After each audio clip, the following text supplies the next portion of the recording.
thank you to all of you, and I'd like to thank all of my panelists when I thought about who have I seen in the criminal justice section who's been working on these issues over the years, and Ian, who stepped in and has done an excellent job reporting on this. The group in front of you is well-versed and has been hard at work on diversion and specialized courts issues. So hopefully it will be an engaging discussion. Because I'm not a law professor, there will not be any hypotheticals. But because I was a defense attorney, it will be extensive cross-examination. So let's get right at it. The United States leads the world for the number of people that we have in our prisons. We have extremely high rate of reoffenders, and most notably, these are in drug-related offenses. So Wayne and April, and you guys can wrestle as to who gets to chime in first. Why are diversion programs in specialized courts so important to combat the statistics that we face today? First of all, I think diversion courts and specialized courts really give us an opportunity to use alternatives to incarceration. I think there is an acknowledgement in this country now the tremendous harm that is done to a person. Even spending 3 days in jail can cause a person to lose their job, lose custody of their children, and really deal with consequences that oftentimes are far more severe than the actual potential sentence that they may face. So in as much as you can use these programs to offer alternatives to incarceration, I think that's one really big advantage. The second advantage is that there has been an acceptance in the criminal justice field that we should really move towards more holistic practices, recognizing that the people who appear before the courts, they are not case numbers, but rather they are human beings who have very complicated stories. And to the extent that the court has the ability and the resources to really help people who come before them address the underlying issue that contributed to their contact with the system, I think we have a duty to do that in our efforts to, quote, produce justice. So the two advantages I see of diversion and specialized courts is, one, alternatives to incarceration, and two, giving us the ability to really address the underlying issue that contributed to the person's contact. So there are actually two sayings, right? One is the definition of insanity is doing the same thing over and over again and expecting a different result. And the other is, if the only tool you have in your toolkit is a hammer, then every problem looks like a nail. And so what I think alternatives to incarceration and diversion courts especially is that it gives us a different and quite often more effective way of dealing with a problem that traditional prosecution, traditional law enforcement for decades really couldn't solve. When you have all actors in the system, the courts, the prosecutors, the defense, actually becoming more specialized and thinking about a specific problem. And if we're talking about drug courts, we all know that part of your recovery is quite often you're going to relapse, right? As a prosecutor, if you gave someone a break, you're looking at a relapse as a reason to up the penalty the next time. When you've got these specialized courts and when we're all on the same page, and a relapse, you know it's just part of the recovery treatment. At the end of the day, you get a better outcome, and that outcome is that person is then successfully diverted out of the criminal justice system. And at the end of the day, that promotes public safety, and that's the final disposition I think we all want. Great. So, Ian, walk us through what is the difference between a diversion program and a specialized court, and how do the standards address these differences?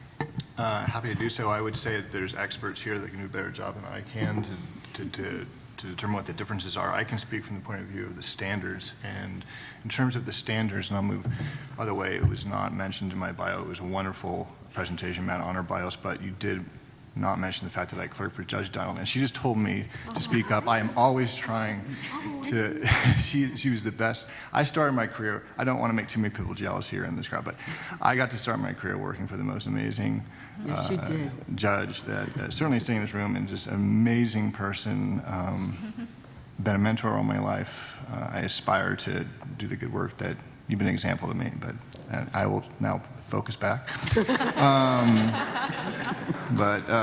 Yes. So the difference between diversion, according to these standards, diversion and specialized courts, diversion would be potentially much earlier in the process. Specialized courts tend to, will occur post-charge, tend to have the plea in place. So there's more flexibility with diversion earlier in the process. The diversion programs are also supervised by the prosecutor, whereas the specialized courts are obviously situated in the courts, and situated courts can be collaborate in a kind of partnership with prosecution, but it's really up to the courts. So on one hand, you have diversion programs that are really run by the prosecutor, and then obviously specialized courts, given the name, they're embedded in the courts themselves. According to the standards, diversion programs, you avoid the conviction if you're successful in that program. But that's not necessarily, according to the standards, true with a specialized court. You could dismiss if successful through the program, dismiss the actual plea or the matter, but it also to just mitigate what the ramifications are. The conviction may stay in place according to the standards. And I would just say in terms of informal to formal, you're going to have much more potential for informal process on the diversion side, and much more potential for much more formalized process on the specialized court side. Great. And you've worked at both prosecutors' offices and on the defender's side in a large jurisdiction like New York. Given that our criminal justice systems don't have unlimited resources, what have you seen as even inhibitions on the ability to engage in these programs, and what do you see, aside from funding or resource use, to benefit these programs better, improve them, and even as we look to rural jurisdictions or jurisdictions that may not have the level of funding or the need in the urban areas? May I first say that Wayne's pen matches his outfit.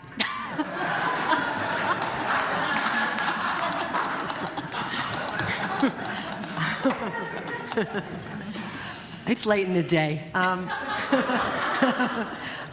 You know, I was blessed to work in Brooklyn, and Brooklyn has a large budget, but we didn't always get funding separate for the programming that we did. So I have been involved in planning and implementing and supervising programs that received funding and a lot of time to plan, and stakeholder meetings and research and real informed decision-making prior to the opening of them. But then I have also worked on programs where there was a need. I always say to people, a defendant's in court today, a victim's in court today, jurors are asked to come today, witnesses are asked to come today, and to wait for the perfect, I think it's the enemy of the good. And so I think a lot of this programming can actually happen with no additional resources, but with careful planning, with stakeholders who all roll their sleeves up and get down to the work. And I teach a course called Problem Solving Justice, and I think the important thing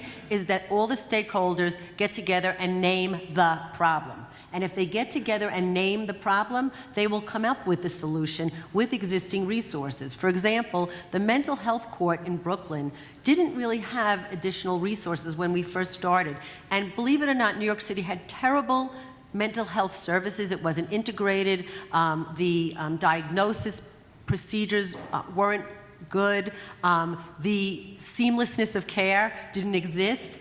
And so what we did was we case managed around the services that existed. And I think that when the stakeholders get together to begin with, especially the prosecutors and the defense bar and the judges, and then whatever the service providers and the treatment providers get together to say what they bring to the table and what their expectations are, I think that you can case manage around the deficiencies in whatever treatment there is. So I think a rural jurisdiction can do it. I think a small jurisdiction can do it. I think in the standards, it says, can I read the standard? that the jurisdiction should create specialized court programs that meet the needs of their community. And I think that that's the key. It has to meet the needs of the community, and I think that the resources of the community speak to that. I think another very important issue for us to talk about as criminal justice professionals is that we really are not experts in solving issues facing communities who are dealing with poverty and dealing with post-traumatic stress syndrome and all of the issues that take place when you are in an underserved community. So I think it's very important to bring together teams of interdisciplinary experts and really allow other people to guide us, because you have to have health professionals and even how to reduce violence in a community. If you're not from that community, you are not the expert on how to reduce the violence in that community. So I think it takes the legal profession to be humble enough to say, you know, we don't quite know how to solve this problem, and perhaps we should reach out to other people, other experts in other fields, and bring them to the table. What I've seen on a national level in money, things that foundations invest in is definitely cross-stakeholder, coordinating councils that bring together mental health, directly impacted people, victims, everyone comes together at the table and talk about what's really taking place in the community. And also listen to the community that's actually impacted. They know what they need. And so I think it's really important for whatever solutions, quote, we come up with as professionals, for it to be rooted in the real lived experiences of people who are directly impacted. And also another critical component is research. So, and what they were able to do in Brooklyn, they actually got their programs evaluated. They were able to prove that they were able to save New York City or Brooklyn so many dollars by putting a person in treatment versus sending them to prison. You have to have the research to back up the programming that you are doing. And you also have to be humble enough to involve program evaluators on the front end and adjust as you go. One thing that I see a problem with specialized courts and some of the diversion programs, we continue to do things the same way even when we know it's not working. So I think you have to have researchers and outside experts come in and really advise you on how to build programs that are effective and also responsive to the real realities facing people who are involved in the criminal justice system. Sarah, can I give a great example of this? Because what April's saying is right on, and it surprised me. When we got together to do the mental health court, you had the lawyers there, and we talk about net widening, prosecuted. So the lawyers got together and started talking about, you know, the level of crime, felony, misdemeanor, how long the court supervision would be, how long the potential sentence would be in a traditional prosecution. And it was the lawyers started talking in mental health court about, well, misdemeanors maybe shouldn't be involved because for mental health assessment and then to do high quality treatment may take a long time in getting that assessment and getting the person in appropriate care, and it's a misdemeanor. And so the lawyers were thinking maybe we won't deal with the misdemeanors. We had the National Alliance for the Mentally Ill, NAMI, who are the family members of mentally ill people, at the table. And they said, please include the misdemeanors, please, because we don't want the first case that our loved ones face to be a felony, to be facing really long prison sentences and the possibility of a felony conviction. And that informed the process. So it's interesting to have all the players at the table so that can be discussed and fully realized. And the other challenges we had in Brooklyn about this was that as team members change, as the judge changes, as the prosecutor changes, as the defense attorneys change, that yes, we have to be responsive to change, but we also have to be faithful to the original blueprint. And the blueprint can start to morph in a different direction, and the stakeholders and people staying faithful to that blueprint in a particular way has to exist as well. So, Ian, what, if anything, do the standards say in terms of oversight and review and analysis of diversion programs in specialized courts? Is this in light of the smaller jurisdictions or larger, are we moving? We can move forward. Okay. You're off the hook for that. I see, so I saw my name and then, that's fine. So say it again, because I was thinking really about how I was going to respond to Ann and April, so. I'm still stuck on the fact that at a lawyer conference, we admitted that lawyers don't know everything, but Yeah, I we definitely can don't. note the record. No, so what do the standards say about oversight and review and analysis of diversion programs in specialized courts? Yeah, so it has, I mean, and it does fold into this because it has an evaluation part of it and a component of it that you have these, it's encouraged that all these jurisdictions, regardless of capacity, are going to be conducting evaluations. The standards do provide guidelines for this, and what information should be collected and how it should be presented to a certain extent, and so that we can get feedback as to what are the best practices over time. So it's a long-term kind of information that we hope would be shared among different jurisdictions that might have similarities, and then we can have the kind of research base. And this issue of upfront costs might actually be a little more intensive, but if certain programs can show that over time, as these programs are intended to do to ensure that there's not recidivism, that there are some kind of long-term savings that can be shown anyway, just in terms of money, that it may be more palatable for jurisdictions that are considering that those upfront costs do look somewhat formidable, but that there is long-term gains to the extent that that is important to those jurisdictions, can make a difference. And one key component that I think should be a part of all evaluation processes for diversion in specialized courts is racial disparities. So we know in our criminal justice system we struggle with racial disparities. And I think we have to address it head on. It's very similar to like implicit bias. It should be a standard part of everything we take a look at when we look at the criminal justice system.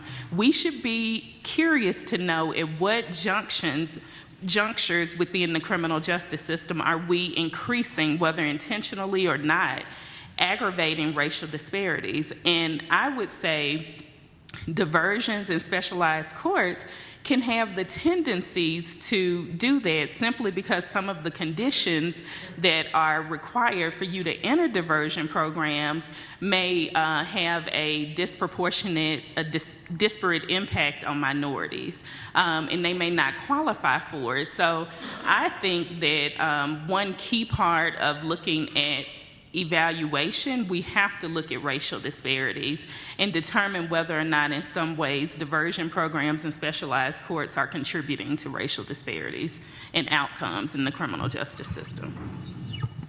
So stemming right from that, Wayne, should specialized courts and diversion programs be available to people who are in custody, unable to bond out, whether because of convictions, the nature of the offense, immigration? And if so, how do the programs need to be modified or altered in order to take the custody determinations into consideration? Right, so that's actually a more difficult question than you might seem, right? Because the instinctive or natural answer is yes, of course there should be. And I remember having a conversation and bringing some defense attorneys into the table when we were planning a different program.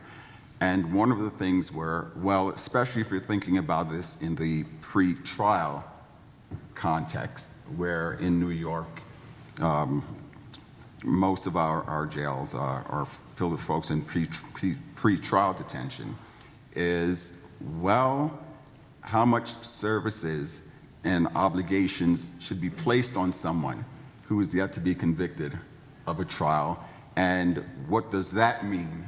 Or how is that going to impact, the trial process? So what protections and isolations can you build into these programs, right? So yes, I think that having those services available are helpful. But again, all of the parties have to agree that whatever that process is, it's isolated enough and secure enough that the presumption of innocence is also very much protected. And I said up front, that can be a difficult dance. We've all seen many states implementing these programs, local jurisdictions. The federal courts have been slower to catch up. The Eastern District of New York has put into place a wonderful drug program. It still has its limitations. For anyone on the panel who wants to jump in on this, why do you think there's been a slow rate for the federal jurisdictions to engage in these types of courts, specialty courts, and what do you think we could do to improve that? I'm told by a very reliable source, my husband practices in federal court, he's sitting right there, that the different jurisdictions pose different issues. For example, in Brooklyn, where he practices a lot in federal court, he doesn't see very many addicts coming into federal court. That mostly the cases are large-scale traffickers and people who are not drug abusers or use. It's in the literature it's users, but what we're talking about is not social users. However, what he tells me is that in the jurisdictions where crystal meth is very prevalent and things like that, that there are many more addicts in the federal courts. So the question is really based upon the standards, what does the community require, especially which jurisdiction is seeing the addicts or the people who are abusing drugs, and what are they doing to respond? I do know that the Eastern District, Judge Gleason and Judge Irizarry began this. They began it with both substance abuse and also with young people and reentry. And what I was told by them was that the limitations were not legal. They were not sentencing guidelines. They weren't prohibitions on things that I didn't know about. I don't practice in federal court. That it was more the culture of the federal court. That probation handles everything. Probation exists in a particular setting in federal court. And I think that programs like Judge Irizarry's and formerly Judge Gleason's programs are going to push that out a little bit. And I know, for example, in New York State, we were doing it in Brooklyn for 20-some-odd years. It took a long time for the small counties upstate to believe that it would work for them in terms of money, in terms of recidivism reduction, in terms of their communities feeling comfortable with the notion. And it took the research, and it took long experience of places that could handle it, like Brooklyn, for those smaller places to take hold. My hope is that the federal courts have that same experience. So we all know that the right to counsel in these decisions is important, especially given the collateral consequences that can result from either admissions of guilt or the entry of a plea if the specialized courts require it. Ian, what do the standards say about when the provision of counsel should occur either in the diversion programs or the specialized courts? And then April, I'm going to have you respond as to what you think about that. The standards would dictate that post-charge someone would have counsel. But that doesn't mean, which would mean that in the specialized court standards you'd have counsel. But in terms of diversion, that would mean if it was pre-charged you wouldn't. But that doesn't mean that it would depend on the particular diversion program, even according to the standards, that if that particular program, even if it is pre-charge, if it also would involve the waiver of constitutional rights in terms of the, your agreement to actually participate, then at that point the standards would suggest that you would need counsel. So it does, as you go along kind of later in the process, and as you formalize the process, the standards are going to recognize that you should have right to counsel even if it is pre-charge. So my experience with pre-charge, quote, diversion programs were in Shelby County with the juvenile work. Specifically, the Department of Justice found that there was a problem with even probation meeting with the child and discussing charges without the advice of counsel. Even if they chose to, in Shelby County, they could give you a waiver, almost like a don't come back. They didn't officially charge the case, but I'm forgetting the official terminology in Tennessee. But probation had that authority to basically give a warning letter to the child and not officially charge the case in juvenile court.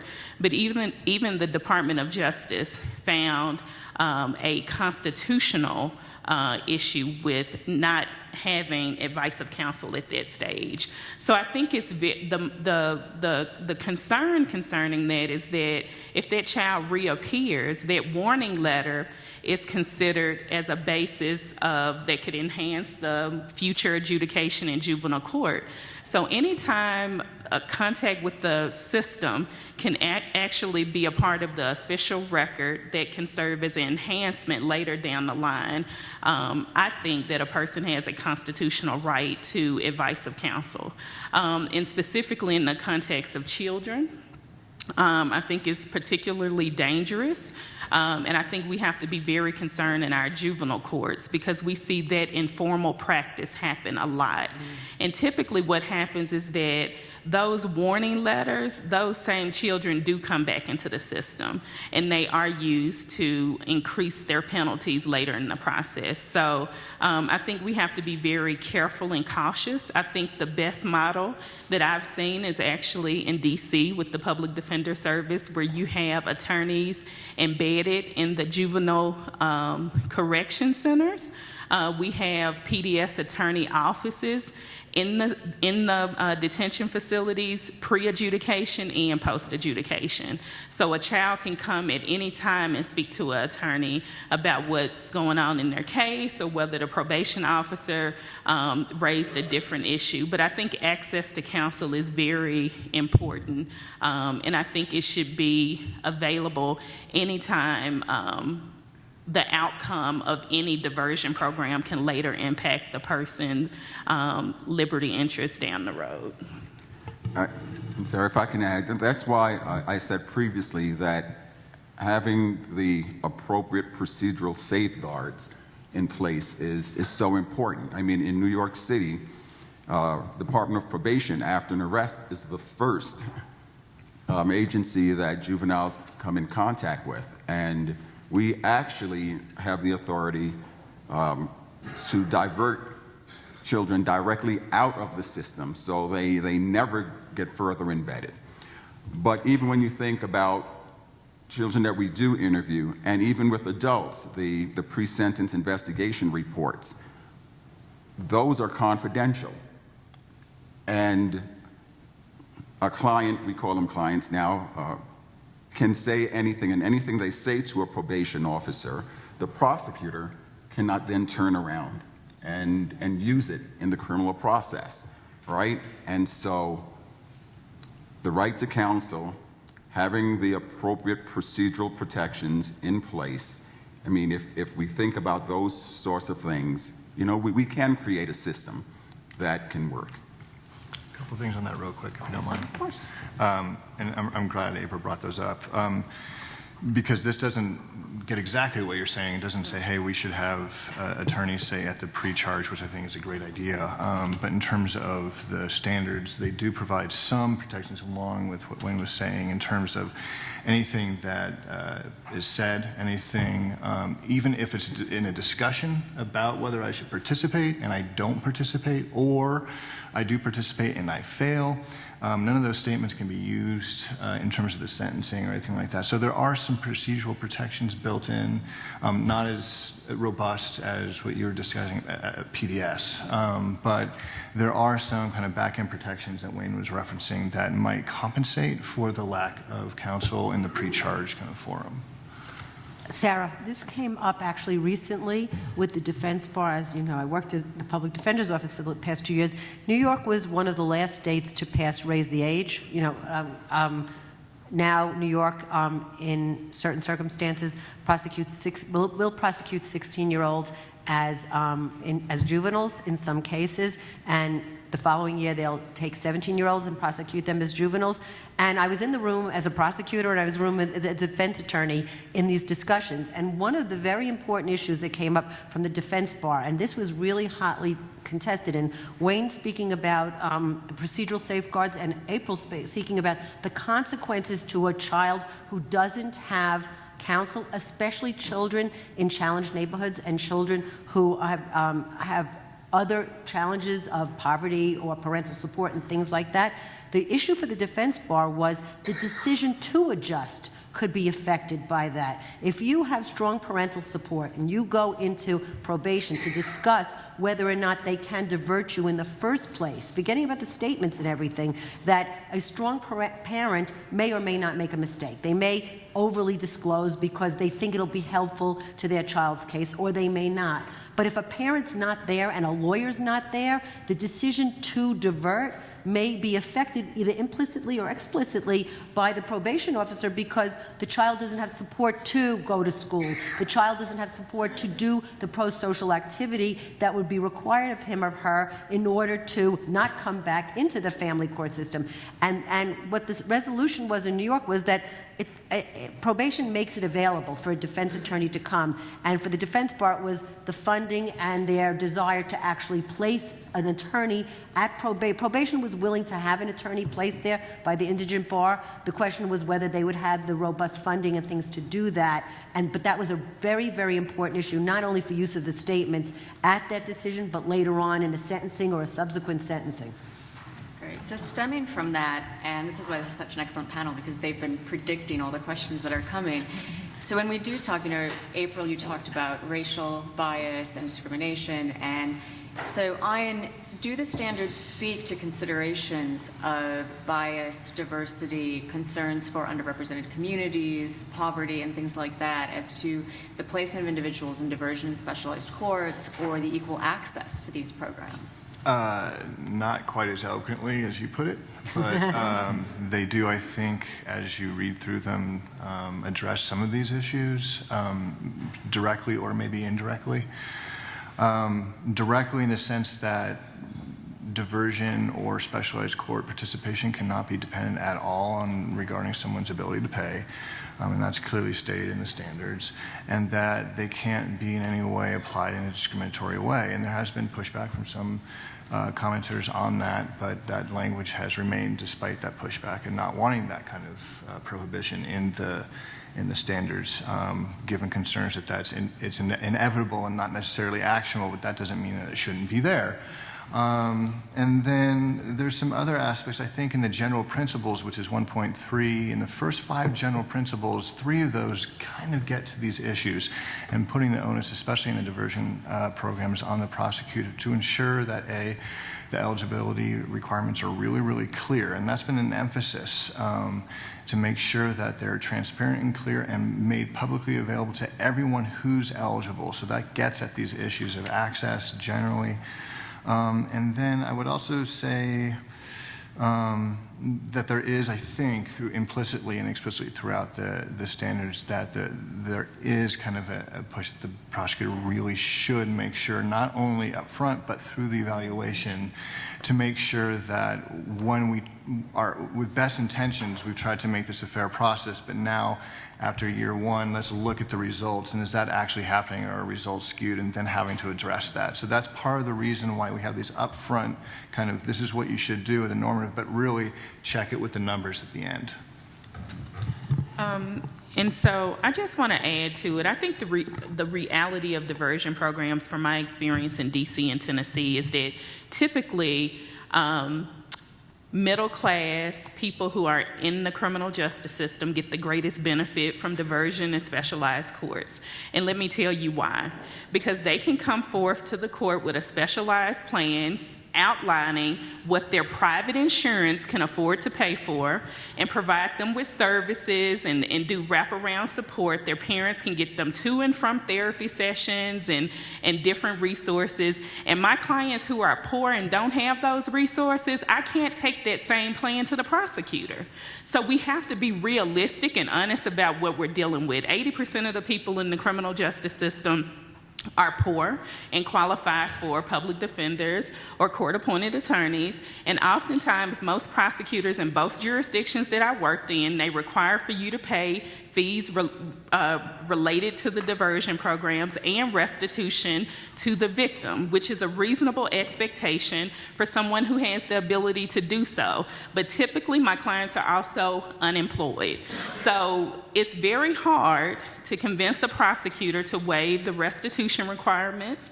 Sometimes you can be flexible and ask if they can give more time to allow your client to get a job, but typically those are roadblocks for poor people who are involved in the criminal justice system. So I know the standards talk about fines and fees not being a barrier to diversion courts, but the reality of it is it's a huge barrier to diversion in specialized courts in jurisdictions specifically who don't have resources. So in Tennessee, you actually have to pay if your child is in custody pre-adjudication. So not only do you, if you, quote, want to go into a diversion program, you have to have the resources to be able to connect your child to services in the community. You get a bill from the juvenile detention facility when they come home that you're responsible for as the parent.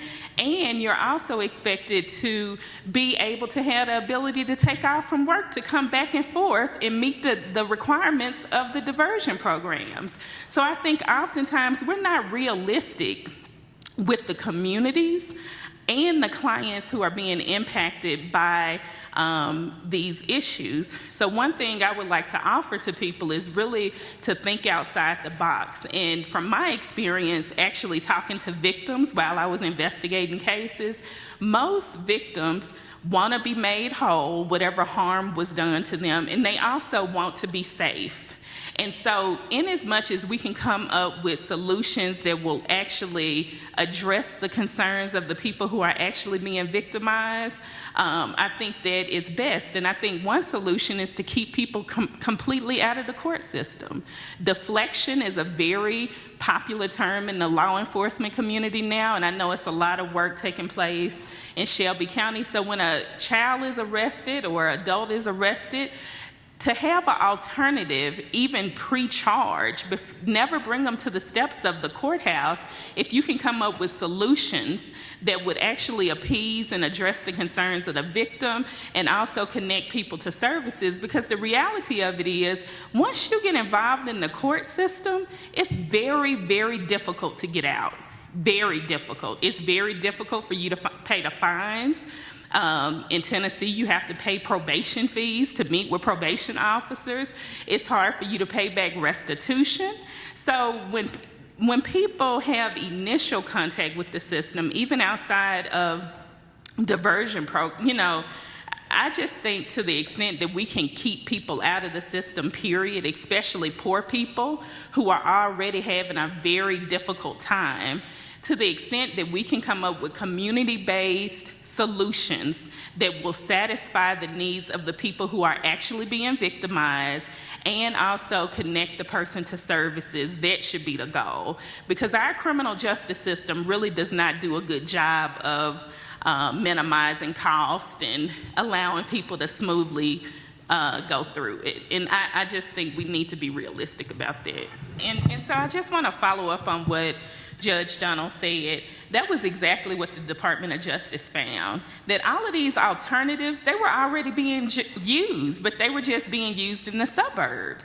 And that's the reality of facing a lot of urban areas. What's available to people who have contact with the system, who have resources, it's a whole different story. So I would always argue that I actually don't want the white children to come down to juvenile court in Memphis. I actually want, for my clients who were African American, I want the same options that the kids have in Germantown. So I don't want to bring more people into the system. I actually want to create more of those options. Now, I'm not, unrealistic. I understand there's barriers when you live in a community where the parent may not have resources and available services to be able to help address the underlying issues, but I think that's where interdisciplinary problem solving comes in, tapping into your other systems of care that could possibly bridge the gap to those services. But I'm a big promoter of deflection programs,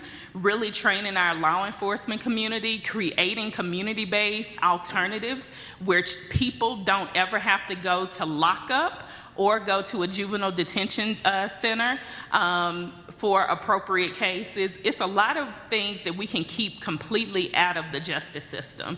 And to the extent that we can do that, I think we should be doing that, even if it means we're actually giving up a little bit of our power. And that's a conversation that attorneys, prosecutors, judges, defense attorneys, you have to be comfortable with the fact that what we need to do is shrink the criminal justice system and the juvenile justice system, not expand programs to keep it operating at the speed that it's operating now. So one quick follow-up question, and then we'll open it up for questions from the audience, comments on the standards, reactions that you had to anything contained in them. Anne, what role do you see that victims and law enforcement should have in the decisions for diversion programs, specialized courts, similar to the influence that sometimes can go into pleas? And do you think that these programs provide an opportunity for restorative justice in a lot of these cases? I absolutely think there's an important role. When these programs first started, they were really dealing with victimless crimes, the drug crimes and things like that. And as we pushed them out, we started to deal with certain cases that involve crime victims. And I did this for many, many years. And I would either call, or some very experienced prosecutors would call the victims and say, this is what the options are. And the option is, for example, high-quality drug treatment, high-quality mental health treatment. And this is what we propose. This is the type of supervision. These are the sanctions. These are the rewards. I remember maybe one or two victims saying absolutely not. Almost to a person, the victims said, of course. And they weren't demanding restitution at all. And I just wanted to comment on what April said, because the experience is almost the reverse in a place like New York City. And I know New York City is an outlier for many, many reasons, but I just want to go back to that, which is that New York City is very urban, right? And for example, most of the people in Brooklyn's courts are poor, people of color. There are not very many middle-class people, and so the options for treatment, the options for diversion extend mostly to poor people and to people of color. Now, the good thing about New York State is that our public assistance is very well funded. And so residential treatment beds, outpatient treatment beds, congregate care, and things like that are supported there. So it's actually the people who get the worst options are either people who have insurance, because then they're not on Medicaid, or people who are immigrants who are completely undocumented. People who are documented can get care.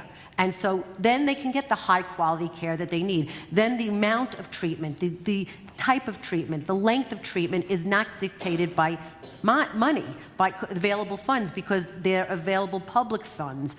When the private sector gets involved in New York, it actually becomes complicated, and it also becomes complicated. I mean, immigration complicates this whole area of the law, and I'll just speak about that for 1 second, which maybe more than 1 second, but basically, so the options for an immigrant in terms of diversion or drug court or mental health court can be very limited. And the two things that we found in Brooklyn before they changed the statute was, number one, even though it was a post-plea, pre-sentence type of program where if the defendant complied with all the conditions of treatment, the plea would be withdrawn and the case would be dismissed, which for the citizen is perfectly fine, is not perfectly fine for immigration. And so what we started to experiment with in Brooklyn was some form of no plea, but accountable programming. Because the issue, of course, is if you're not documented, do you get a break?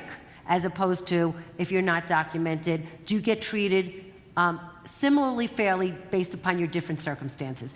And so we experimented with a couple of things. We would take secret pleas. We would take video statements that the prosecutor had in his office, not even in the file, so that if immigration came, that they wouldn't know. Then the immigration lawyers in our offices were saying, well, if they acknowledge drug addict, because they were acknowledged drug addict, there could be collateral consequences. So we kept pushing this out to try to recognize that people who needed treatment and could benefit from treatment and benefit from ultimately, their families, pro-social life, and no charges attendant to what was going on could happen, but it took a lot of work to get there. And and this was even in a pre-Padilla situation. Post-Padilla, it became more complicated, and then thereafter. And so we're still dealing with that, and of course now in 2017, there are a host of other issues. On that note, I'd like to thank all of you. Let's give all the panelists a warm round of applause.